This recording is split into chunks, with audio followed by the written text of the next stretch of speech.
Reinkarnasi Kaisar Iblis Abadi. Bab 851. Jin Jiabao terletak di kota Baichu. Ia merupakan salah satu kekuatan terkuat di kota Baichu dan juga memainkan peran penting di seluruh negeri dongeng Baiqiong. Alasannya sederhana, karena ada seorang Kaisar Abadi yang kuat yang bertanggung jawab atas Jin Jiabao. Hari ini, sebuah peristiwa langka terjadi di Jin Jiabao, dan disaksikan oleh semua orang di kota Baichu, yang merasa takjub. Beberapa Raja Abadi yang kuat dari Jin Jiabao menangkap seekor ular iblis di luar. Ular iblis itu sebesar gunung dan berkepala 5, yang sangat menakutkan. Beberapa Raja Abadi mengikat ular iblis itu erat-erat dengan lebih dari selusin belenggu dan rantai abadi, dan menggunakan lebih dari selusin binatang iblis terbang untuk menyeret ular iblis itu ke dalam kota. Namun, benda itu terlalu besar untuk dimasukkan ke dalam istana keluarga Jin, jadi benda itu harus ditinggalkan di luar sementara kami memikirkan cara mengatasinya. Oleh karena itu, ia menarik perhatian orang banyak. Ini pertama kalinya aku melihat monster ular sebesar ini. Dan dia punya 5 kepala. Seram sekali. Lihat, seharusnya ada 8 kepala, tapi 3 dipenggal. Ujung-ujungnya yang patah masih ada, terlihat jelas. Wah, aku yakin setan ular ini pasti bukan spesies biasa. Apa gunanya? Dia tetap akan ditangkap oleh Raja Abadi dari kastil keluarga Jin. Siapa tahu dia malah akan dilempar ke penggorengan. Butuh waktu bertahun-tahun untuk memakan ular sebesar itu, kan? Aku penasaran apakah rasanya enak. Mendengar orang-orang di sekitarnya berbicara tentang makanan, Yaki yang diikat benar-benar ketakutan. Kalau dia tahu kalau orang-orang di tempat ini sesat, dia tidak akan keluar. Awalnya, Xiao Chen berkata bahwa negeri peri itu sangat berbahaya, dan dengan kekuatannya, ia akan ditangkap dan direbus menjadi sup jika tidak hati-hati. Negeri peri itu mengejeknya, mengira Xiao Chen sedang mencoba menipu dan menakut-nakutinya. Akan tetapi, baru sekarang ia benar-benar menyadari bahwa Xiao Chen tidak berbohong sama sekali. Ia tidak bisa mengalahkan siapapun yang ditemuinya di jalan, dan mereka menggunakan berbagai cara aneh untuk membatasi kemampuannya. Sungguh tidak normal. Belum lagi sekarang kepalanya cuma 5, kalaupun ada 8 mungkin akan disalahgunakan. Apa yang kalian perdebatkan? Tiba-tiba, aura kuat muncul dari kastil keluarga Jin, membawa sedikit kemarahan dan pertanyaan. Kaisar Abadi. Semua penonton berseru. Mereka tahu bahwa ini adalah satu-satunya Kaisar Abadi yang muncul di Jin Jiabao. Senior Su. Ketiga Raja Abadi yang tidak berhasil menangkap Yaki memberi hormat bersama, nada dan ekspresi mereka sangat hormat. Setiap orang di Jin Jiabao memiliki nama keluarga Jin, yang berarti mereka adalah satu klan. Akan tetapi, Kaisar Abadi ini memiliki nama keluarga yang berbeda, Su, dan bertugas sebagai pemuja Jin Jiabao. Wow! Sesosok tubuh melintas, dan seorang lelaki tua berambut putih dengan penampilan abadi muncul. Dia melirik Yaki, lalu ketiga orang lainnya, dan bertanya dengan dingin, mengapa kalian menyeret iblis ular ini ke kota? Senior Su. Seorang Raja Abadi melangkah maju dan membisikkan sesuatu di telinga lelaki tua bermarga Su. Benarkah? Tanya lelaki tua bermarga Su itu dengan kaget. Benar sekali, benda itu ada di perut orang ini. Dilihat dari bahannya, benda itu tidak bisa dicerna. Tegas Raja Abadi. Lalu mengapa kamu tidak membelah perutnya? Tanya lelaki tua bermarga Su. Kami sudah mencoba, tetapi meskipun iblis ular ini tidak kuat, pertahanan dan vitalitasnya sangat mengerikan. Tidak berlebihan jika dikatakan ia abadi. Bahkan dengan pedang paling tajam sekalipun, kami tidak bisa membelah perutnya, apalagi membunuhnya. Kata Raja Abadi sambil tersenyum kecut. Oh, apakah ada hal seperti itu? Orang tua yang bermarga Su itu sangat terkejut. Yamata no Orochi terjebak dengan erat dan tidak memiliki kekuatan untuk melawan, tetapi ketiga Raja Abadi tidak dapat melukainya meskipun mereka telah berusaha sekuat tenaga. Yah, satu-satunya kelemahan iblis ular ini mungkin kepalanya. Kami bertiga bekerja sama untuk memenggal salah satu kepalanya, tetapi kepalanya langsung tumbuh kembali, membuat kami tak berdaya. Itulah sebabnya kami menyeretnya kembali ke sini. Kami ingin meminta bantuan Senior Su. Mendengar hal itu, lelaki tua bermarga Su itu terbang ke udara dan mengelilingi tubuh besar Yamata no Orochi. Biar ku coba. Lelaki tua bermarga Su itu mengangkat telapak tangannya dan membentuk bilah tajam, lalu berteriak kepada orang-orang di sekitarnya, kalau kalian tidak terlibat, silakan menjauh. Aku tidak akan bertanggung jawab atas cedera yang tidak disengaja. Mendengar hal itu, warga sekitar tidak berani tinggal dan semuanya mundur ratusan kaki. Lagi pula, yang mengambil tindakan adalah Kaisar Abadi yang kuat, jadi itu bukanlah hal yang penting. Pedang Suci Yuan Ekstrim. Tanpa mempedulikan apapun lagi, lelaki tua bermarga Su itu tiba-tiba mengangkat esensi tertinggi Kaisar Abadi, dan bilah tajam yang terkondensasi di tangannya memancarkan cahaya ilahi yang menyilaukan, dan tiba-tiba menebas ke arah tubuh besar Yaki. Meskipun fisik Yaki istimewa, bahkan Raja Abadi tidak dapat membunuhnya, dan dia dapat dikatakan abadi. Tetapi seperti yang sering dikatakan Xiao Chen, tidak ada yang mutlak. Apa yang disebut keabadian hanya relatif. Bahkan tubuh abadi pun memiliki batasnya. Begitu kekuatan yang ditanggungnya melampaui batas ini, konsekuensinya tak terbayangkan. Kekuatan Kaisar Abadi jelas telah melampaui batas yang dapat ditanggung Yaki saat ini. Akan tetapi, tepat saat lelaki tua bermarga Su itu hendak membunuhnya, seberkas cahaya pedang tiba-tiba datang menyerbu ke arahnya. Ledakan. Cahaya pedang menghalangi bilah pedang yang tajam, dan dengan suara keras, keduanya meledak, dan badai mengamuk di area sekitarnya. Beruntung warga sekitar sudah menyelamatkan diri, kalau tidak ledakan itu pasti banyak memakan korban. Hah! Melihat gerakannya terhalang, lelaki tua bermargasu itu bertanya dengan marah, siapa yang ikut campur urusan orang lain? Haha! Rekan Taoisu, aku sudah lama mendengar namamu yang agung.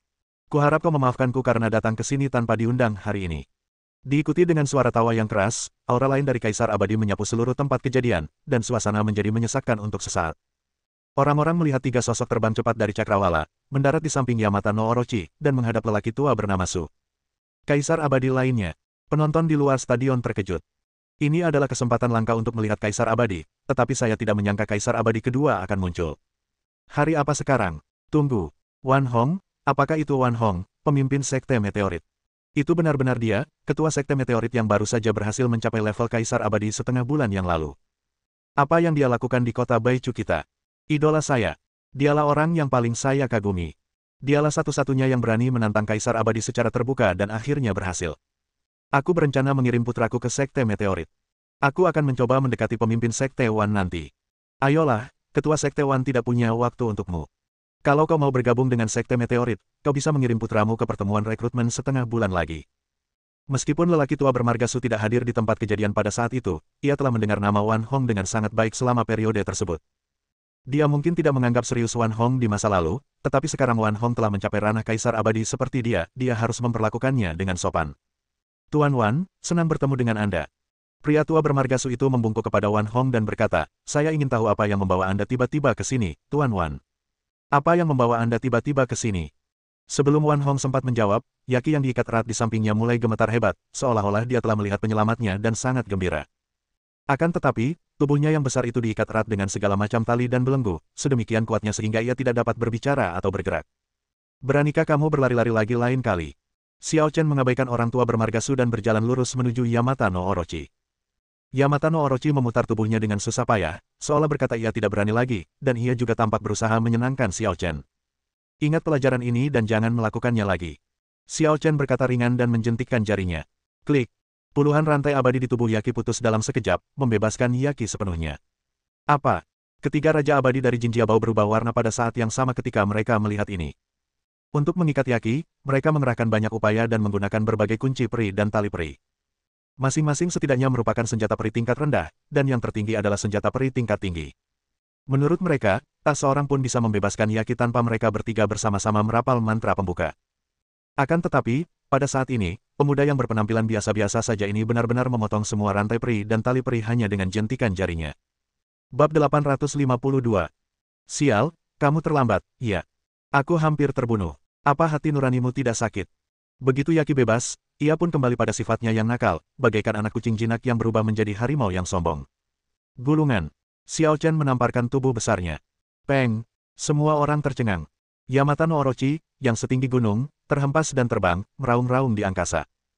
Namun, semua orang juga dapat melihat bahwa Xiao Chen tidak benar-benar mengerahkan kekuatannya, dan Yamata no Orochi tidak terluka parah. Ia segera terbang di langit, penuh energi dan perilaku yang berlebihan. Pada titik ini, bahkan orang yang paling bodoh pun dapat mengetahui bahwa Yamata no Orochi adalah hewan peliharaan Xiao Chen, kalau tidak, rasanya tidak akan begitu lesat. Kalian bertiga bajingan. Aku marah padamu. Ular besar Yaki menatap tajam ke arah tiga Raja Abadi benteng keluarga Jin dan berteriak, kalau kalian berani melawanku 1 lawan 1, aku akan mencincang kalian. Meskipun ketiga Raja Abadi Jinjiabao tidak senang, mereka tidak memiliki sikap yang sama seperti Yamata no Orochi. Bahkan, meski bertarung sendirian, mereka tidak takut pada Yaki. Hanya saja, anjing-anjing Yaki berani bersikap begitu garang karena mereka mengandalkan kekuatan tuannya. Mereka juga harus mempertimbangkan pemiliknya sebelum memukuli anjingnya. Masalah utamanya terletak pada Xiao Chen dan Wan Hong. Tak perlu banyak bicara tentang Wan Hong, seorang kaisar abadi. Xiao Chen mampu dengan mudah menebas begitu banyak senjata ajaib milik mereka bertiga, dan kekuatannya sungguh luar biasa. Bolehkah aku bertanya siapa namamu, anak muda? Pria tua bermargasu itu juga menyadari keistimewaan Xiao Chen dan bertanya sambil membungkuk. Senior Su, dia guruku. Kata Namong Yanran tiba-tiba berdiri dan berkata kepada lelaki tua bernama Su itu. Nona Namong. Orang tua bermargasu sedikit terkejut saat mengenali Namong Yanran. Dia pergi ke Danta untuk meminta obat, jadi dia bertemu dengan Namong Yanran, dan dia juga tahu bahwa Namong Yanran adalah penerus Danta berikutnya. Meskipun dia bukan seorang alkemis dan tidak menghadiri konferensi alkimia, dia telah mendengar banyak berita terkini. Konon pada konferensi alkimia, seorang kaisar alkimia muncul entah dari mana dan mengalahkan para jenius alkimia dari Danta, Pavilion Tiandan, Sendu dan tempat lain untuk memenangkan kejuaraan. Setelah itu, Danta mengumumkan secara terbuka bahwa Namong Yanran telah menjadi murid kaisar dan membentuk aliansi dengan Sekte Meteorit. Apakah Anda Kaisar Xiao Dan? Pria tua bermarga Su itu menyadari identitas Xiao Chen dan terkejut. Ia segera melangkah maju dan memberi hormat kepada Xiao Chen, sambil berkata, Su yang memberi hormat kepada Kaisar Xiao Dan. Semua orang di sekitar sama terkejutnya saat mendengar ini, dan mata mereka semua tertuju pada Xiao Chen. Nama Kaisar Alkimia sangat mereka kenal, dan mereka selalu menyesal tidak ikut bersenang-senang selama konferensi alkimia, dan melewatkan kemunculan ramuan kekaisaran dan kelahiran Kaisar Alkimia. Namun, mereka tidak menyangka bahwa setelah sekian lama sejak konferensi alkimia, mereka masih berkesempatan melihat wajah Kaisar Alkimia. Sungguh kejutan yang menyenangkan. Meskipun ku dengar Kaisar dan masih sangat muda, ini terlalu muda. Jangan anggap remeh penampilan usia. Kaisar dan punya banyak cara untuk tetap awet muda dan meremajakan diri. Itu benar. Kaisar Alkimia yang masih hidup. Jika aku bisa memintanya membantuku memurnikan obat, terobosanku ke tingkat Raja Abadi akan segera terjadi. Bermimpilah. Seluruh kekayaanmu tidak cukup untuk membuat kaisar dan bergerak sekali saja. Itu bukan hal yang sepenuhnya mustahil. Selama aku bisa bergabung dengan Sekte Meteorit dan perlahan-lahan meningkatkan kemampuanku, serta berprestasi dengan baik, aku mungkin akan diakui oleh Kaisar Alkimia. Jika Kaisar Alkimia sedang baik hati, dia mungkin akan memberiku kesempatan. Sulit diprediksi. Kau mungkin berpikir begitu, begitu pula yang lain. Bergabung dengan Sekte Meteorit akhir-akhir ini sangat sulit. Kita tunggu sampai rapat penerimaan mahasiswa baru untuk melihat seberapa mampu kita. Saya tidak menyangka Kaisar Danlah yang begitu terhormat berkunjung. Saya sangat malu karena tidak menyambut Anda. Ketiga Raja Abadi juga melangkah maju dan memberi hormat pada Xiao Chen, merasa sedikit takut. Yamata no Orochi adalah hewan peliharaan Xiao Chen, bukankah Xiao Chen akan marah?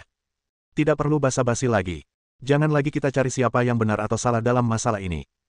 Kita akhiri saja di sini. Bagaimana menurutmu? Xiao Chen menatap mereka bertiga dengan acuh tak acuh. Yaki ingin keluar dan melakukannya sendiri, dan ketika tertangkap, ia menyalahkan dirinya sendiri karena tidak kompeten. Xiao Chen tidak berniat membelanya. Ini. Ketiga Raja Abadi saling memandang dan berkata tanpa daya, karena Kaisar Xiao Dan sudah bicara, mari kita lupakan saja masalah ini. Meskipun Yaki menelan benda itu, jelas tidak rasional untuk melawan Kaisar dan karena alasan ini. Xiao Chen mengangguk, berpikir bahwa lebih sedikit masalah lebih buruk daripada lebih banyak masalah. Namun, saat dia hendak menyuruh Wan Hong dan Namong Yanran pergi, dia tiba-tiba mendengar Kaisar Abadi Su yang berteriak, Kaisar Xiao Dan, tolong tetap di sini. Apa lagi yang ingin kau katakan? Tanya Xiao Chen. Hari ini, aku berkenalan dengan ketua Sekte Xiao Dan Diwan. Kudengar Sekte Meteorit semakin kuat, dan istana keluarga Jin bersedia mendukungnya sepenuhnya. Su yang tak menyembunyikan niatnya yang menyanjung. Xiao Chen tiba-tiba mengerti setelah mendengar ini. Su yang ingin membentuk aliansi dengan Sekte Meteorit seperti Danta. Sepertinya kau orang luar di Jin Jiabao. Bisakah kau mengambil keputusan? Tanya Xiao Chen santai. Dengan baik. Pertanyaan ini tentu saja membuat Su yang merasa sedikit malu. Mendengar ini, ketiga Raja Abadi dari benteng keluarga Jin segera berkata, jangan khawatir, Kaisar Xiao Dan. Senior Su memiliki otoritas mutlak di benteng keluarga Jin. Kami semua patuh padanya. Alasan mengapa Jin Jiabao begitu makmur saat ini adalah karena Kaisar Abadi Su Yang. Oleh karena itu, meskipun Su Yang berasal dari keluarga yang berbeda, Jin Jiabao tetap mengikuti jejak Su Yang. Kalau begitu, kamu bisa bicara dengan Wan Hong nanti. Kita cukupkan sampai di sini saja untuk hari ini. Xiao Chen tidak berkomentar dan tidak memberikan jawaban yang jelas. Baiklah, hari ini memang terlalu terburu-buru. Aku, Su, akan dengan hormat mengantar Kaisar Xiao Dan Ketua Sekte Wan. Kata Su Yang dengan rendah hati. Ayo pergi. Xiao Chen memanggil Wan Hong dan Namong Yanran, lalu melompat ke punggung Yaki dalam satu langkah. Melihat ini, Wan Hong dan Namong Yanran juga terbang. Yaki sangat besar dan dapat terbang, ia memang merupakan tunggangan langka. Sialan, kau pergi begitu saja tanpa membantuku membalas dendam. Yaki tampak masih menyimpan dendam dan sangat enggan. Kalau kau mampu, laporkan saja sendiri. Aku tidak akan menghentikanmu. Kata Xiao Chen dengan suara tenang. Sialan, tunggu saja aku. Yamata no Orochi melotot tajam ke arah tiga Raja Abadi Jin Jiabao, lalu terbang bersama mereka. Namong Yanran berdiri di punggung Yaki, merasakan ukuran Yaki yang luar biasa, dan bertanya dengan takjub, apakah ular putih kecil tadi juga kamu? Omong kosong. Yaki mendecakkan bibirnya tak puas. Gadis kecil, apa kau mencoba memanfaatkanku untuk membuat obat? Hati-hati atau aku akan memakanmu. Kamu memang lebih besar, tapi kamu mungkin tidak bisa mengalahkanku. Mungkin karena Xiao Chen, Namong Yanran sama sekali tidak takut pada Yaki. Apa katamu? Yaki tidak yakin dan berkata dengan marah, tarik garis, ayo bertarung. Yaki, apa kau tidak merasa ini sudah cukup memalukan? Xiao Chen berkata tanpa berkata-kata, meskipun kekuatannya mungkin tidak sebanding dengan gabungan kekuatan tiga Raja Abadi dari benteng keluarga Jin, dia mungkin tidak akan bisa dikalahkan oleh satu orang saja. Apa kau pikir kau bisa mengalahkannya? Mendengar hal itu, Yaqi langsung tertegun.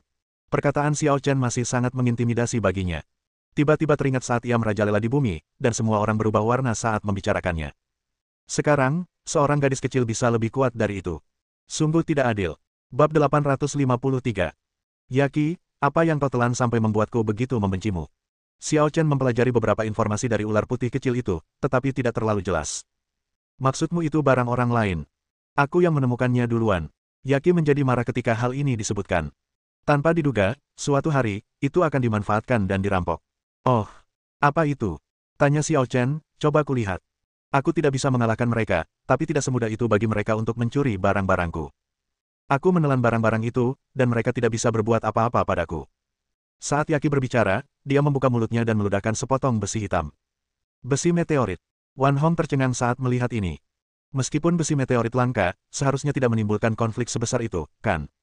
Kata Namong Yanran, masih belum sepenuhnya mengerti. Besi meteorit dapat digunakan untuk membuat senjata dan baju zirah berkualitas tinggi, tetapi pada dasarnya besi meteorit merupakan material langka dan bukan produk berkualitas tinggi. Ketiga Raja Abadi berusaha sekuat tenaga untuk mendapatkannya, dan akhirnya membuat seorang Kaisar Abadi khawatir. Jelas sekali itu reaksi yang berlebihan. Itu bukan besi meteorit biasa. Namun, Xiao Chen memiliki pendapat yang berbeda. Dengan lambaian tangannya yang ringan, meteorit itu secara otomatis terbang ke tangannya. Setelah memeriksanya dengan saksama sejenak, dia berkata dengan serius, bocoran meteorit ini berasal dari daerah tak berpenghuni. Apa? Tanah tak bertuan. Ekspresi Wan Hong dan Namong Yanran berubah. Wilayah tak berpenghuni di negeri dongeng selalu menjadi topik tabu. Kaisar Abadi yang memasukinya tak pernah kembali. Hingga kini, tak seorang pun tahu apa yang ada di kedalaman wilayah tak berpenghuni itu dan seperti apa rupanya. Bagaimana mungkin sesuatu dari daerah tak berpenghuni bisa berakhir di dunia luar? Faktanya, mereka berdua tidak tahu bahwa Xiao Chen telah berada di daerah tak berpenghuni dan berjalan-jalan di sana dan kembali dengan selamat. Akan tetapi, daerah tak berpenghuni yang dijelajahinya tidak berisi apapun. Itu adalah tempat yang benar-benar kosong dan terbengkalai. Kalau aku tidak melihat besi meteorit ini punya aura yang sama dengan dua pesawat ulang-alik bekas yang kau mainkan terakhir kali, aku pasti tidak akan menginginkannya. Yaqi mendengus, aku membuat masalah tanpa alasan. Setelah mendengar ini, Xiao Chen akhirnya mengerti. Ketika dia berada di ruang dalam, dia mengeluarkan dua pesawat ulang-alik bulan perak di depan Yaqi dan mempelajarinya, memikirkan cara menggabungkan dua pesawat ulang-alik bulan perak menjadi satu.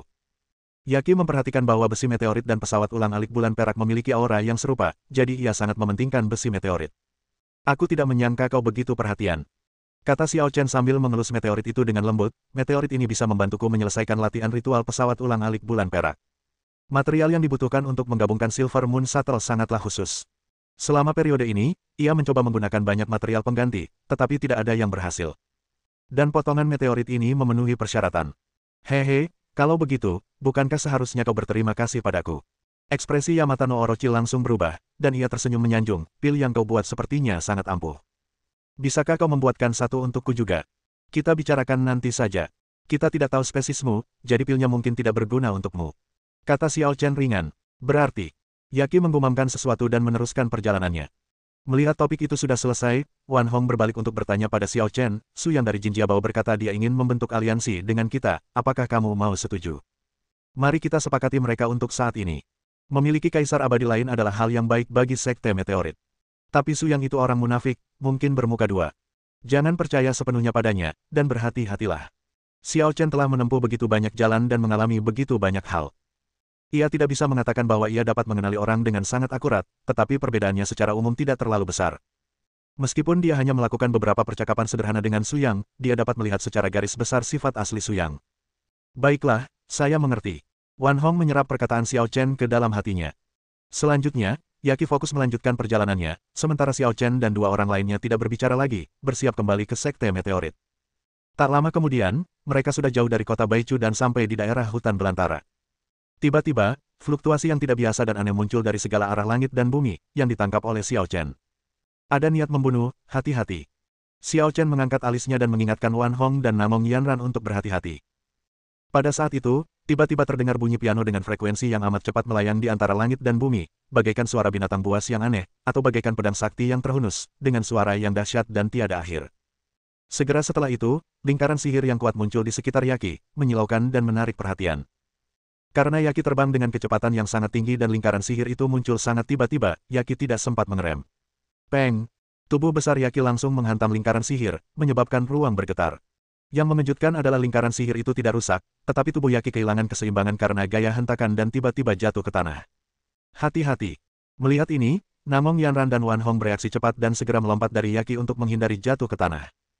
Adapun Xiao Chen, tentu saja dia lebih cepat dan lebih tenang daripada dua lainnya. Namun, Yaki berada dalam kondisi yang menyedihkan. Pesawat itu jatuh tepat di tanah dan menghancurkan seluruh hutan. Namun, Yaki memiliki fisik yang istimewa, dengan kulit dan daging yang tebal, bahkan senjata abadi pun tidak dapat berbuat apa-apa terhadapnya, jadi tidak perlu terlalu khawatir. Siapa yang melancarkan serangan diam-diam? Wan Hong sangat marah, dan aura Kaisar Abadi meledak, meliputi area seluas 100 mil, mencoba menemukan penyerang misterius itu. Akan tetapi, yang merespons Wan Hong adalah suara ritmis permainan piano. 7 penguasaan surgawi, langit dan bumi adalah pedang. Awalnya saya mendengar kata-kata dingin dan arogan, dan suara piano yang aneh mengendalikan fenomena alam. Dalam sekejap, angin berubah menjadi pedang, hujan berubah menjadi pedang, petir berubah menjadi pedang, api langit berubah menjadi pedang, bumi berubah menjadi pedang, rumput dan pepohonan berubah menjadi pedang. Segala sesuatu di alam adalah pedang, dengan aura agung dan menderu di antara langit dan bumi. Tekanan mutlak, alunan musik piano mutlak, dan gerakan pedang mutlak melingkupi Wan Hong dalam sekejap. Meskipun Wan Hong memiliki kultivasi seorang kaisar abadi, dia masih gemetar di bawah penindasan ini dan tampak ketakutan. Orang ini bukanlah seseorang yang dapat ia lawan. Begitu pikiran itu terlintas di benaknya, gerakan pedang langit dan bumi menyerangnya. Peng! Wan Hong tidak mampu melawan dan terlempar ratusan kaki jauhnya oleh kekuatan pedang yang dahsyat, meninggalkan bekas yang mengerikan di tanah. Bagaimana itu mungkin? Namong Yanran melihat pemandangan ini dengan rasa takut di hatinya. Dia adalah kaisar abadi yang kuat, tapi dia dikalahkan begitu jauh hanya dengan satu gerakan. Menguasai. Pada saat ini, dia hanya bisa mengalihkan pandangannya ke Xiao Chen. Pria misterius yang menyerang tiba-tiba itu tidak hanya kuat, tetapi juga menggunakan teknik mengendalikan pedang dengan suara piano, yang persis sama dengan yang digunakan Xiao Chen untuk membunuh Qin Shi Hai. Jangan khawatir, Wan Hong baik-baik saja. Saat Xiao Chen berbicara, dia memberi isyarat kepada Namong Yanran untuk bersembunyi di belakangnya, tetapi matanya sudah terkunci pada satu arah. Kelihatannya tidak ada apa-apa di sana, tetapi yang pasti, tempat itu tidak benar-benar kosong. Kau ahli dalam sitar dan ilmu pedang, dan prestasimu sungguh mengesankan. Aku yakin kau bukan orang asing. Kata Xiao Chen dengan tenang, kenapa kau tidak memberitahuku namamu? Seolah tahu bahwa keberadaannya telah terbongkar dan tak ada gunanya lagi menyembunyikannya, lelaki misterius itu melintas dalam kehampaan dan muncul. Pria itu mengenakan gaun panjang sederhana, dengan alis seperti bintang dan mata tajam, dan sebuah bukin yang belum dibuka dibawa di punggungnya. Manusia, sitar, dan alam terpadu menjadi satu, mencapai alam yang mendalam yang berada di luar jangkauan manusia fana. Aku, Kaisar Qin ke-7. Bab 854. 7 Kaisar Qin mutlak. Mendengar ini, Namong Yanran kebingungan. Jelas dia belum pernah mendengar nama itu. Xiao Chen tampak sedang memikirkan sesuatu, seolah-olah dia telah memikirkan sesuatu. Memanggil. Sebuah sosok melintas. Wan Hong yang terjatuh segera kembali dan berdiri di depan Xiao Chen dan Namong Yanran. Bagaimanapun, dia adalah seorang kaisar abadi. Meskipun terluka oleh serangan Kaisar Qin 7 mutlak, dia tidak langsung terbunuh. Bukankah tindakanmu barusan cukup membuatmu menyadari jurang pemisah di antara kita? Kaisar Qi Jueqin memandang Wan Hong dengan acuh tak acuh dan berkata dengan nada dingin. Tidak, tindakan itu membuatku menyadari betapa besarnya jurang pemisah antara kau dan aku. Kalau kau tidak menunjukkan belas kasihan, aku tidak akan selamat. Wan Hong berbicara dengan nada tulus. Ia menyadari bahwa Kaisar Qi Jueqin telah melepaskan sebagian aura pembunuhnya di saat-saat terakhir. Jika tidak, bahkan jika ia tidak mati, ia akan kehilangan separuh hidupnya dan tidak akan pernah memiliki kesempatan untuk berdiri di sini dan berbicara. Kalau begitu, kenapa kau masih berani berdiri di hadapanku? Kaisar Sider Qijue berkata dengan dingin, berkultivasi hingga ke alam kaisar abadi pasti sulit. Apa kau tidak takut aku benar-benar akan membunuhmu? Mendengar ini, Wan Hong tidak langsung menjawab, melainkan bertanya, kultivasi yang mulia sungguh menakjubkan dan tak tertandingi. Saya khawatir tidak ada tandingannya di dunia ini. Saya ingin tahu mengapa Anda menyergap kami di sini. Dia datang untukku. Xiao Chen melangkah maju dan memberi isyarat kepada Wan Hong untuk mundur. Tatapan Kaisar Qi Jueqin beralih pada Xiao Chen. Alisnya yang dalam sedikit berkerut dan ia berkata dengan dingin, kurasa aku tidak pernah bilang ingin mencarimu. Kau jelas tidak mengatakan itu. Xiao Chen menatap Kaisar Qin 7 mutlak dengan tenang, tapi jika kau mencari orang yang membunuh Qin Shi Hai dengan pedang dan alunan musik Qin, maka kau harus mencariku. Jadi, kau yang memainkan sitar. Kaisar Sitar Qijue menunjukkan ekspresi terkejut untuk pertama kalinya. Ia menatap Xiao Chen dengan curiga dan bertanya, bukankah kau seorang kaisar dan... Siapa bilang alkemis tidak bisa bermain piano? Tanya Xiao Chen penasaran. Kaisar Qi Jueqin terdiam setelah mendengar ini. Tentu saja, para alkemis juga dapat bermain piano, tetapi sungguh luar biasa bahwa mereka dapat mencapai prestasi yang mengagumkan baik dalam alkimia maupun piano. Anda tidak perlu meragukannya, Tuan. Saya bisa bersaksi bahwa dialah yang memainkan piano dan membantu saya mencapai kaisar abadi hari itu. Kata Wan Hong. Saya juga dapat bersaksi bahwa ketika guru sedang bermain piano, saya sedang memperhatikannya tepat di samping saya. Kata Namong Yanran. Jadi begitu. Keraguan Kaisar Zider Qijue sirna, dan ia menatap Xiao Chen dengan serius lalu berkata, semua orang mengira sekte meteorit menyembunyikan seorang master misterius Zider Dao, tapi mereka tidak tahu bahwa master itu adalah Kaisar Xiao dan yang sudah tersohor di dunia. Hanya dengan menjaganya tetap misterius dan membuat orang sulit memahamimu, kau bisa membuat orang merasa kagum, kan? Tanya Xiao Chen dengan tenang. Dulu memang benar, tapi sekarang setelah aku mengetahui rahasianya, misterinya pun sirna. Kata Kaisar Qin Qijue menatap Xiao Chen. Benarkah? Kata Xiao Chen tidak setuju, kurasa aku masih misteri di matamu. Mengapa kau berpikir begitu? Tanya Kaisar Qijue Qin. Karena tujuan kedatanganmu hari ini. Tatapan Xiao Chen begitu dalam, seolah ia bisa melihat langsung ke dalam hati orang-orang dan melihat isi pikiran Kaisar Qijue Qin. Tahukah kamu kenapa aku datang menemuimu? Qijue Qin diterkejut. Sepertinya dia belum mengatakan apa-apa. Tentu saja, itu jelas. Xiao Chen menegaskan. Kalau begitu aku siap mendengarkan. Kata Kaisar Qijue Qin dengan penuh minat, katakan padaku, apa tujuanku datang kepadamu? Xiao Chen berkata tanpa ragu, auramu sangat murni. Jalan sitar, jalan pedang, dan jalan alam semuanya seperti ini. Dapat dilihat bahwa kau juga orang yang murni, kalau tidak, kau tidak akan mencapai alammu saat ini. Haruskah aku katakan aku sangat beruntung menerima pujian seperti itu? Tanya Kaisar Qijue Qin dengan tenang. Jangan terburu-buru, aku belum selesai. Kata Xiao Chen dengan tenang, orang yang berhati dan berpikiran murni akan memiliki motif yang murni dalam segala hal yang mereka lakukan. Kau datang ke sini karena kau tahu seorang ahli sitar telah muncul di sekte meteorik. Tentu saja, motifmu hanyalah untuk sitar. Mendengar ini, Kaisar Qijue Qin terdiam beberapa saat. Mungkin beberapa saat yang lalu, dia memandang rendah Xiao Chen karena dia terlihat terlalu muda. Tetapi saat ini, dia tahu bahwa Xiao Chen luar biasa. Meskipun dia belum mengatakan apapun, Xiao Chen tampaknya tahu apa yang sedang dipikirkannya dan dapat melihatnya sepenuhnya. Luar biasa. Benar, seperti katamu, aku datang kepadamu hari ini hanya untuk membuktikan kemampuan Qinku. Kaisar Qin Tujuh mutlak berhenti menyembunyikan niatnya yang sebenarnya, dan ketajamannya yang tiba-tiba langsung tertuju pada Xiao Chen. Hanya sedikit orang di dunia ini yang benar-benar memahami Qin. Aku hanya berharap kau tidak mengecewakanku. Di mata Huo Qijue, semua orang di dunia ini bodoh dan vulgar. Sejak ia memasuki dunia bermain sitar, ia telah mengasingkan diri dari dunia dan hanya memiliki sitar sebagai teman hidupnya. Namun secara kebetulan, dia mengetahui keberadaan Xiao Chen dan langsung menjadi sangat tertarik. Sulit menemukan teman sejati dalam hidup. Ia berharap Xiao Chen benar-benar ahli bermain sitar, dan tidak berlebihan seperti yang ia iklankan ke dunia luar. Karena kau begitu baik, kalau aku menolak, aku akan bersikap tidak baik. Kata Xiao Chen sambil mengacungkan jari. Kalau begitu aku akan membatasi diri pada satu gerakan, terlepas dari menang atau kalah. Itulah yang kumaksud. Huo Qijue langsung setuju. Dia ingin membuktikan keterampilannya dalam memainkan sitar, bukan untuk bertarung dalam pertarungan hidup dan mati dengan Xiao Chen. Kemenangan atau kekalahan tidak ada artinya bagi pianis sejati. Satu gerakan saja sudah cukup baginya untuk melihat prestasi Xiao Chen dalam seni memainkan sitar. Ayo lakukan. Huo Qijue menarik Bukin di belakangnya, bersemangat untuk mencoba.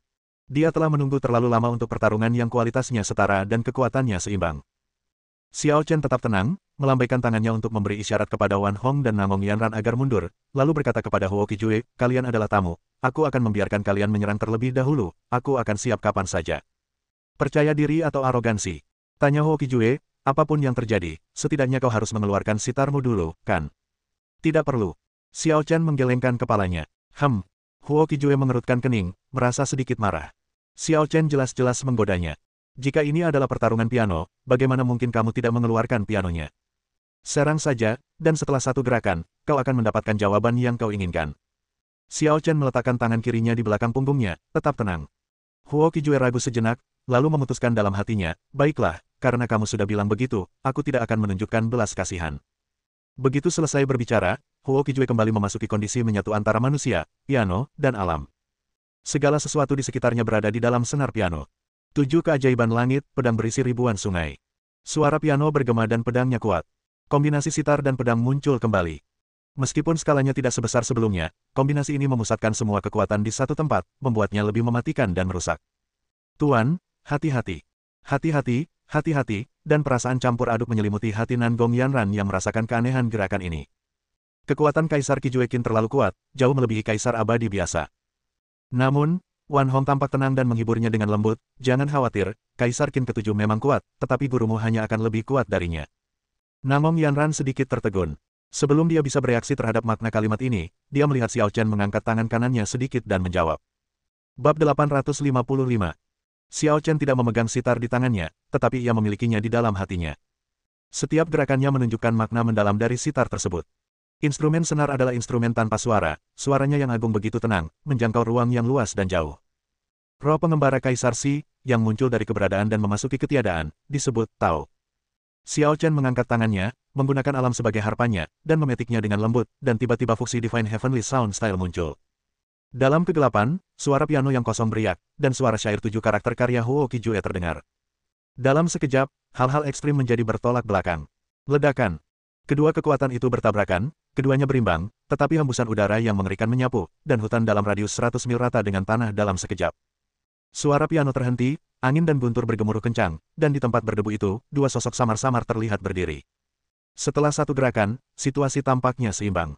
Namun bila diperhatikan lebih dekat, tampak Huo Qijue sedang memegang sitar di tangan kirinya, sedangkan kelima jari tangan kanannya menekan senar. Tangan Xiao Chen menekan tangan kanan Huo Qijue, membuatnya tidak dapat bergerak dan tidak dapat memainkan Qijue Qin. Kau berhasil mendeteksi gerakan rahasiaku dan menghentikanku lebih awal. Luar biasa. Huo Qijue menatap Xiao Chen dengan gejolak emosi, seolah dia gembira telah menemukan orang kepercayaan. Aku sudah bilang satu gerakan, selesai. Kalau kau pakai gerakan kedua, itu pelanggaran. Kata Xiao Chen sambil melepaskan tangannya dari Qijue Qin dan berkata dengan ringan. Maaf, aku terbawa suasana. Huo Qijue meminta maaf. Setelah duel dengan Xiao Chen tadi, aku masih belum puas dan secara tidak sadar bersiap untuk melancarkan gerakan kedua. Untungnya, dia dihentikan oleh Xiao Chen pada saat kritis, jika tidak, dia akan merasa malu bahkan jika dia mengalahkan Xiao Chen. Pertarungan sudah berakhir. Apakah kamu mendapatkan hasil yang kamu inginkan? Tanya Xiao Chen dengan tenang. Kau benar-benar sesuai dengan namamu. Perjalananku tidak sia-sia. Kata Huo Qijue puas. Kalau begitu bantulah aku. Xiao Chen tiba-tiba berbicara. Membantumu. Huo Qijue tertegun. Tentu saja, aku akan memberimu Qin Dou jika kau memintanya. Sesuai prinsip timbal balik, kau juga harus melakukan sesuatu untukku. Kata Xiao Chen tanpa ragu. Kita tidak punya perjanjian ini sebelumnya. Huo Qijue menggelengkan kepala dan menolak, lagi pula, kau tidak memukulku. Kalau kau memukulku, memintaku melakukan sesuatu untukmu adalah hal yang wajar. Alasan aku tidak melukaimu hanya untuk menyelamatkan mukamu. Tapi hanya karena kau tidak terluka bukan berarti kau tidak kalah.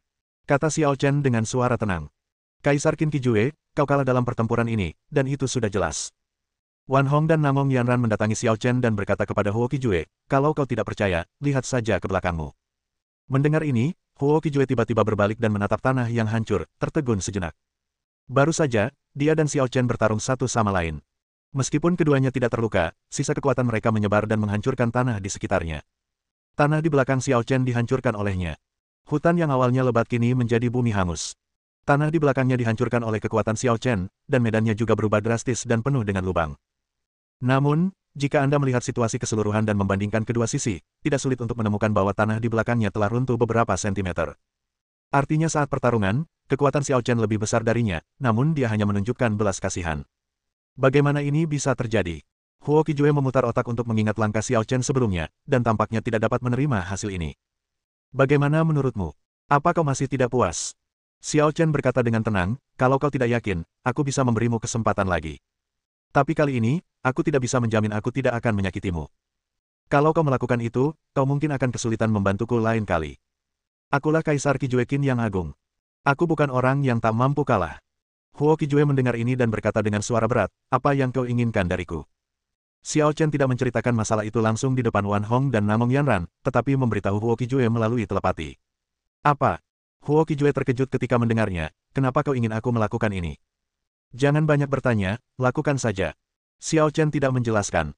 Huo Qijue berpikir sejenak dan berkata dengan serius, Istana Tianluo adalah kekuatan nomor 1 di alam abadi Baekhyong.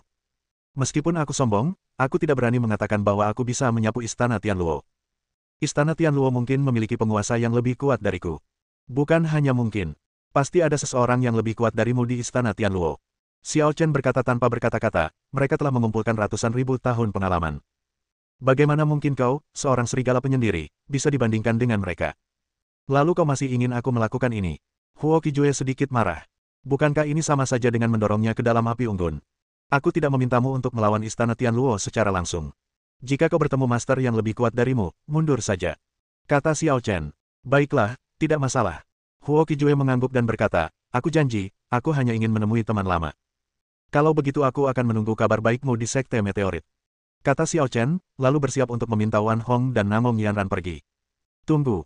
Huo Qijue tiba-tiba menghentikan Xiao Chen dan bertanya, apakah kamu mengembangkan seni bermain Qin sepenuhnya sendiri, atau kamu belajar dari seorang master? Aku tidak bisa memberitahumu ini. Xiao Chen menggelengkan kepalanya. Mengapa tidak? Huo Qi tidak mau menerimanya. Karena ini rahasia. Kalau ku ceritakan semuanya, bagaimana kalau kau mengkhianatiku?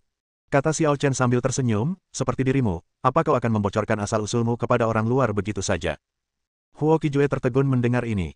Ia menatap Xiao Chen dengan bingung dan bertanya, apa yang kau ketahui tentang latar belakangku?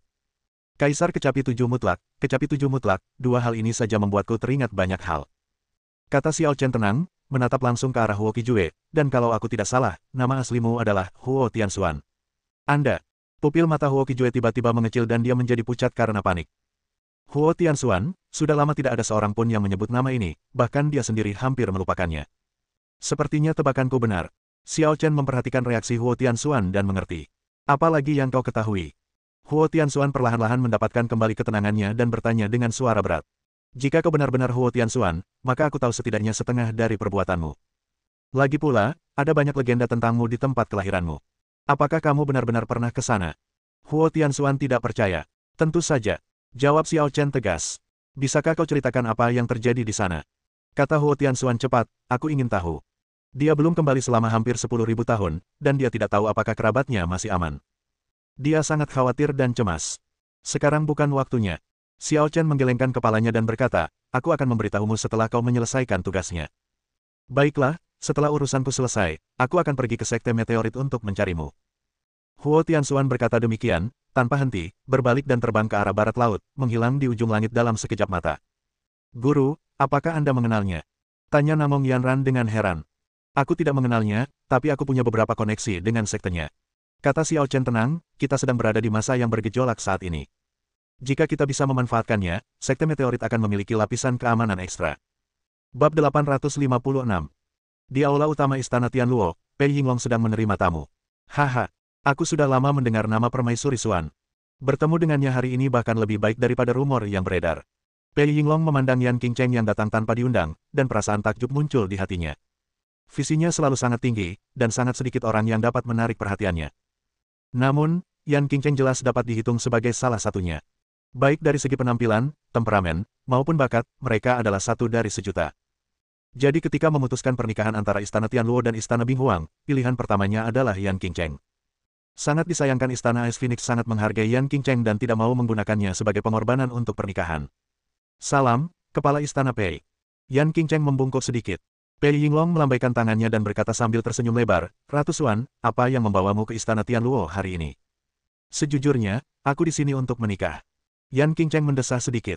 Meskipun Tang Zixuan menyetujui pernikahan itu, dia merasa tertekan dan tidak bahagia akhir-akhir ini. Sebagai seorang master, dia merasa sangat tidak nyaman menyaksikan hal ini. Terlebih lagi, Tang Zixuan menanggung kesalahannya, dan dia merasa semakin bersalah. Setelah memohon kepada kepala istana beberapa kali tanpa hasil, dia tidak punya pilihan selain mencoba peruntungannya di Istana Tianluo. Saya ingin meminta kepala Istana Pei untuk membatalkan pertunangan Anda dengan Zixuan. Kata Yan Qingcheng, Zixuan masih muda, dan belum waktunya baginya untuk menikah. Dia hanya fokus pada jalan keabadian. Ratu Xuan, kau salah.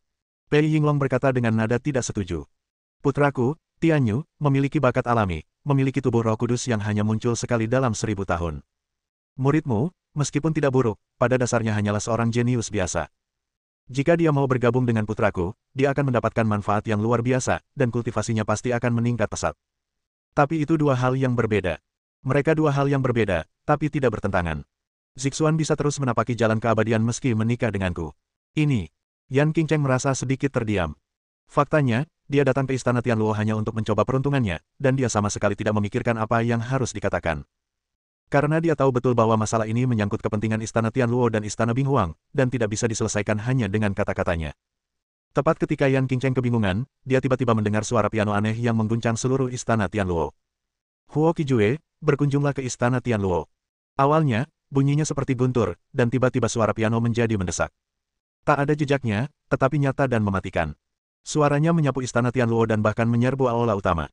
Pei Yinglong dan Yan Qingcheng menyadarinya, ekspresi mereka berubah pada saat yang sama, dan mereka tidak dapat menahan gemetar ketakutan di hati mereka. Ini tidak ada hubungannya dengan keberanian, tetapi semacam tekanan yang menembus jauh ke dalam jiwa. Kaisar abadi. Dan dia bukan kaisar abadi biasa. Sebagai penguasa istana Tianluo, Pei Yinglong tidak berani gegabah dan bergegas keluar dari aula secepat mungkin. Ketika saya keluar, saya melihat sesosok tubuh berjubah panjang dan sederhana berdiri di langit sambil membawa gukin di punggungnya. Gukinnya belum dibuka, tetapi musiknya tidak pernah berhenti.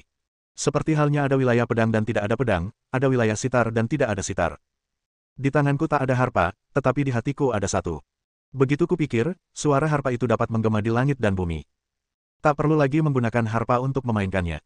Sebenarnya Huo Qijue sudah mencapai tahap tidak bisa bermain piano, tetapi dia tidak pernah menyadarinya. Baru setelah pertarungan dengan Xiao Chen dia mendapat pencerahan. Qijueqin sangat berarti baginya, jadi dia sering terlalu mengandalkannya. Sekarang setelah dia mengesampingkan Qijueqin, kultivasinya tidak diragukan lagi telah mencapai tingkat yang lebih tinggi. Bolehkah saya bertanya nama Anda, senior? Apa yang membawa Anda ke istana Tianluo? Pei Yinglong tidak dapat mengetahui kekuatan Huo Qijue yang sebenarnya, jadi dia waspada dan bertanya dengan hati-hati. Hanya seorang kaisar abadi tingkat pertama, kau bahkan tidak layak untuk berbicara denganku. Mata Huo Qijue berubah dingin, dan aura yang kuat menyapu, mengguncang langit. Peng! Pei Yinglong terguncang oleh momentum itu, seolah-olah ia telah diserang dengan dahsyat. Ia terkejut dan mundur 7 atau 8 langkah, darahnya bergolak. Sangat kuat. Pei Yinglong nyaris tak mampu menenangkan diri, merasa ngeri. Bagaimanapun, dia adalah penguasa istana Tianluo, dan dia sombong serta angkuh. Saat itu, dia tak kuasa menahan diri untuk berkata dengan marah, "Tuan, jangan kurang ajar. Ini istana Tianluo, bukan tempat bagimu untuk bertindak sewenang-wenang. Akan kukatakan lagi, kau tak layak bicara denganku. Suruh Chang Cheng keluar dan temui aku, atau aku akan menghancurkan istana Tianluomu." Huo Qijue ingin menantang istana Tianluo sendirian, dan sikapnya yang kuat terlihat jelas. "Huo Qijue, aku tidak melihatmu selama 1000 tahun, dan nada bicaramu semakin keras." Tiba-tiba, terdengar cibiran, dan seorang lelaki tua berjubah putih muncul, mendarat di depan Pei Yinglong dan berhadapan dengan Huo Qijue di udara. "Tetua Agung, dia." Pei Yinglong tampaknya memiliki sesuatu untuk ditanyakan. Namun lelaki tua berjubah putih itu tahu apa yang hendak ditanyakannya, dan mengangguk mengiyakan, "Ya, dialah yang kusebutkan kepadamu, Kaisar Qijueqin Huo Qijue." "Benarkah itu dia?" pikir Pei Yinglong, tak heran dia begitu cakap. "Chang Cheng, setelah sekian lama tak bertemu, kau masih saja sama. Kultivasimu sama sekali tidak meningkat." Huo Qijue menatap lelaki tua berjubah putih itu sambil mencibir. "Aku sangat puas dengan kemajuanku saat ini." Pria tua berjubah putih itu menatap Huo Qijue dan berkata, "Tapi kau, apa yang ingin kau lakukan dengan menerobos masuk ke istana Tianluo hari ini?" "Kamu menebak." Sambil berbicara, Huo Qijue menarik harpa Qijue di punggungnya dan memegangnya di tangannya. Tanpa suara, niat membunuh memenuhi udara. Pria tua berjubah putih itu mengerutkan kening dan bertanya, "Apakah kau benar-benar menyerah pada sekte meteorit? Apakah kau juga membunuh Qin Zhihai? Pecundang yang bahkan tidak bisa mengendalikan pedangnya sendiri, bunuh saja dia." Alih-alih menyangkalnya, Huo Qijue mengakui bahwa dia telah membunuh Qin Zhihai. Dia memikirkannya sepanjang jalan dan menyadari bahwa Xiao Chen memintanya datang ke istana Tianluo hanya untuk membingungkan orang. Dilihat dari situasi saat ini, istana Tianluo dan sekte meteorit hampir tidak cocok, dan perang akan pecah cepat atau lambat. Kemunculannya bisa membuat istana Tianluo keliru percaya bahwa dialah yang membunuh Qin Zhihai. Itu berarti Xiao Chen bersembunyi dalam kegelapan, menyebabkan istana Tianluo salah menilai kekuatan sekte meteorit. Jadi, dia mengikuti keinginan Xiao Chen dan mengakui bahwa dialah yang membunuh Qin Zhihai. Brengsek. Mendengar ini, lelaki tua berjubah putih Chang Cheng langsung murka.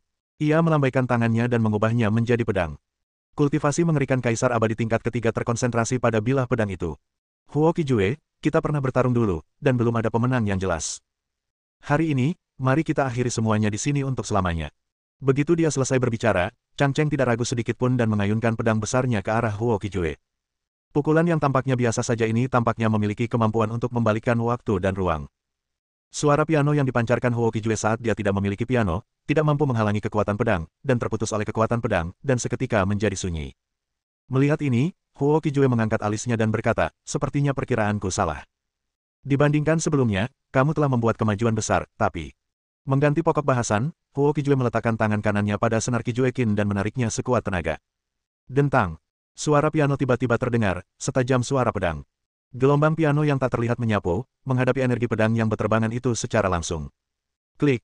Energi pedang hancur hanya dengan satu pukulan, tetapi gelombang piano tak terlihat tidak berhenti sama sekali dan menyerang Chang Cheng. "Apa?" Warna kulit Chang Cheng berubah seketika dan dia menghindar dengan cepat.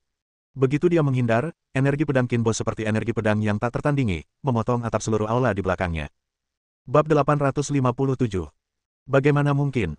Apakah kamu sudah mencapai tingkat keempat Kaisar Abadi? Chang Cheng menatap tak percaya ke arah Huo Qijue yang dengan mudah mematahkan gerakan pedangnya, dan merasa ngeri. Meskipun ia berada di level ketiga Kaisar Abadi selama 1000 tahun, kekuatannya sebenarnya telah meningkat pesat, jadi ia sangat puas dengan kemajuannya. Awalnya dia mengira bahwa Huo Qijue paling-paling sama seperti dirinya. Kalaupun keduanya bertarung, tetap saja hasilnya seri, setidaknya tidak akan ada cara untuk menentukan pemenangnya dalam waktu singkat. Namun faktanya tidak terduga. Huo Qijue benar-benar berhasil menembus hambatan tingkat ketiga dan memasuki Kaisar Abadi tingkat keempat. Mengejutkan. Cibir Huo Qijue. Chang Cheng, kultivasimu begitu tinggi, tapi hatimu hampa integritas, terjerat nafsu duniawi. Kau merekrut Qin Shi Hai dan mengembangkan pedang jahat, mencoba mengambil jalan pintas menuju Kaisar Abadi tingkat ketiga. Kau tak tahu justru inilah alasan lambatnya kemajuanmu. Jika kau bisa save fokus aku, kau mungkin sudah mencapai Kaisar Abadi tingkat keempat. Ketika Chang Cheng mendengar ini, ekspresinya menjadi tidak yakin. Apakah saya benar-benar melakukan kesalahan? Apakah berlatih langkah demi langkah sesuai metode asli merupakan jalan pintas terbaik? Tetua Agung, jangan tertipu olehnya. Teriak Pei Yinglong, dia punya motif tersembunyi dan pasti sedang menyesatkanmu. Ketidaktahuan. Huo Qijue mendengus dingin, melambaikan tangannya, dan suara piano yang mematikan menyerang Pei Yinglong, seolah-olah membuat lalat yang mengganggu ini menghilang sepenuhnya. Lancang. Tiba-tiba, suara marah datang dari istana Tianluo. Segera setelah itu, tangan hantu raksasa turun dari langit, dengan mudah menghalangi suara Kinsa, dan tekanan udara yang mengerikan mengalir langsung ke arah Huo Qijue. Menguasai. Ekspresi wajah Huo Qijue berubah, mengetahui bahwa pria kuat sebenarnya dari istana Tianluo telah muncul. Istana Tianluo telah diwariskan selama ratusan ribu tahun. Pei Yinglong dan Chang Cheng hanyalah kaisar abadi yang kuat di permukaan. Tidak ada yang tahu betapa dahsyatnya kekuatan yang tersembunyi di dalamnya, dan tidak ada yang bisa menjelajahinya. Menurut perkiraan Huo Qijue, pemilik telapak tangan besar ini setidaknya telah mencapai level Kaisar Abadi tingkat kelima, yang jauh melampaui kemampuannya untuk bersaing. Misi selesai, mundur. Huo Qijue mengambil keputusan cepat, menarik senar sitar dengan tangan kanannya, dan energi pedang yang kuat melesat keluar. Ia kemudian dengan cepat mundur dan menghilang dalam sekejap mata. Sepele. Orang kuat dalam kegelapan itu merasa jijik, lalu kembali menekan dengan telapak tangannya yang besar, dengan mudah menghancurkan energi pedang yang dikendalikan oleh suara piano. Dia benar-benar kabur. Chang Cheng menatap kosong ke tempat Huo Qijue berdiri sebelumnya, dan merasa bingung. Apakah kamu ingin mengejarnya? Tanya Pei Yinglong. Apa yang kau kejar? Bisakah kau mengalahkannya? Tanya pria berkulit gelap dan kuat itu dengan dingin. Ini. Pei Yinglong merasa malu dan tetap diam. Sebaliknya, Chang Cheng angkat bicara, sepertinya Huo Qijue telah menyerah kepada Sekte Meteorit. Cepat atau lambat dia akan menjadi ancaman serius bagi Istana Tianluo. Kita harus melenyapkannya sesegera mungkin. Jika kau mampu, silakan bertindak sendiri. Kepala istana yang lama sedang mengasingkan diri, berjuang mencapai tingkat ketujuh Kaisar Abadi, dan telah mencapai tahap akhir. Kita harus melindunginya, jadi kita tidak punya banyak energi. Tingkat ketujuh. Chang Cheng terkejut ketika mendengar ini. Selama penguasa istana lama mencapai tingkat ketujuh Kaisar Abadi, tidak akan ada saingan di alam abadi Baekyeong. Saat itu, Istana Tianluo akan mendominasi dunia, dan hegemoninya sudah di depan mata. Sebagai perbandingan, seorang Huo Qijue saja tidak cukup untuk mengerahkan seluruh pasukan. Pada saat ini, sesosok terbang keluar dari aula. Kepala Istana Pei, saya ada urusan lain, jadi saya pergi dulu. Selamat tinggal. Yan Qingcheng mengucapkan selamat tinggal dengan tergesa-gesa dan kemudian menghilang di ujung langit. Pei Yinglong dan Chang Cheng tidak terlalu memikirkannya dan mulai memerintahkan orang-orang untuk menangani akibatnya dan memperbaiki atap yang dipotong oleh Huo Qijue. Huo Qijue kembali dan bersiap pergi ke Sekte Meteorit untuk menemukan Xiao Chen. Senior, silakan tinggal. Yan Qingcheng mengejar dari belakang dan muncul di depannya dalam sekejap mata. Huo Qijue awalnya waspada, lalu menatap Yan Qingcheng dengan heran dan bertanya, siapa kamu? Kamu seharusnya bukan dari Istana Tianluo, kan? Saya Yan Qingcheng, junior dari Istana Es Phoenix. Yan Qingcheng menatap Huo Qijue dan berkata dengan nada gugup. Istana Es Phoenix. Huo Qijue semakin bingung. Aku tidak ada hubungannya dengan Istana Es Phoenix. Kenapa kau mencariku? Dengan tingkat kultivasinya, bagaimana mungkin dia tidak melihat bahwa Yan Qingcheng hanya memiliki kekuatan seorang Raja Abadi, bahkan bukan seorang Kaisar Semu. Meskipun ia tidak terbang dengan kemampuan terbaiknya, tetap saja luar biasa bahwa Yan Qingcheng dapat mengejarnya dengan begitu cepat. Jangan salahkan aku, senior. Aku datang kepadamu hanya untuk memastikan sesuatu. Kata Yan Qingcheng. Ada apa? Tanya Huo Qijue. Senior, apakah kamu tahu Sekte Yu Xiao di bumi? Saat Yan Qingcheng berbicara, matanya menatap langsung ke arah Huo Qijue lagi, antisipasi di matanya terlihat jelas. Namun, Huo Qijue justru menggelengkan kepala dan berkata, aku belum pernah mendengar tentang Sekte Xiao Giok Bumi. Kau salah orang. Tidak tertarik terlibat dengan seorang gadis kecil, Huo Qijue berbalik dan pergi, menghilang di depan Yan Qingcheng dalam sekejap mata. Apakah aku salah? Yan Qingcheng berdiri di sana untuk waktu yang lama, merasa tersesat. Huo Qijue menjawab langsung tanpa ragu. Sepertinya dia tidak berbohong, dan memang tidak perlu berbohong. Kalau begitu, dia bukan orang yang aku cari. Setelah kembali ke Sekte Meteorit, Xiao Chen melemparkan Yaqi ke ruang dalam lagi.